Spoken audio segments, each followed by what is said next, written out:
ಚಂದ್ರು, ಈ ಅರಳಿ ಮರ ನೋಡು, ಯಾವಾಗಲೂ ಹಸಿರಾಗಿ ಥರ ಹೊಸದಾಗಿ ಇರುತ್ತೆ. ಯಾವಾಗ ನೋಡಿದ್ರು ಎಷ್ಟು ಸುಂದರ ಅಲ್ಲ. ಕಗ್ಗದ ಸಮಯ ಆಯಿತು. ಒಂದು ಕೊಂಬೆಯು ಬಾಡಲಿನ್ನೊಂದು ಚಿಗುರುವುದು, ಸಂಧಿಹುದು ಚಿರನವತ ಯಶ್ವತ್ಥ ಮರಕೆ. ಎಂದೆಂದು ಮಂತಿರುವುದೀ ವಿಶ್ವ ವೃಕ್ಷವದರೊಂದು ರೆಂಬೆಯೋ ನೀನು ಮಂಕುತಿಮ್ಮ.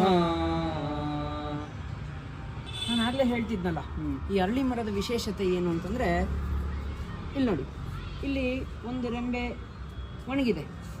ಹಾಗಂತ ಎಲ್ಲ ಕಡೆನೂ ಒಣಗಿಲ್ಲ. ಇಲ್ಲೆಲ್ಲ ಚಿಗುರಿ ಹಸಿರಾಗಿ ನಮಗೆ ಹೊಸತನವನ್ನು ತೋರಿಸ್ತಾ ಇದೆ. ಆದರೆ ಬೇರೆ ಮರಗಳು ಈ ರೀತಿ ಅಲ್ಲ.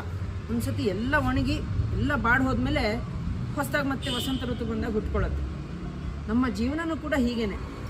ನಮ್ಮ ಮನೆಯಲ್ಲಿ ಎಲ್ಲರೂ ಒಂದು ರೌಂಡ್ ಸತ್ತು ಹೋಗಿ ಹೊಸಬ್ರು ಹುಟ್ಕೊಳ್ಳಲ್ಲ. ನಿಧಾನಕ್ಕೆ ವಯಸ್ಸಾದವರು ಅವರವರ ಸಮಯ ಬಂದಾಗ ಹೋಗ್ತಾರೆ, ಹೊಸಬ್ರು ಹುಟ್ಕೊಳ್ತಾರೆ.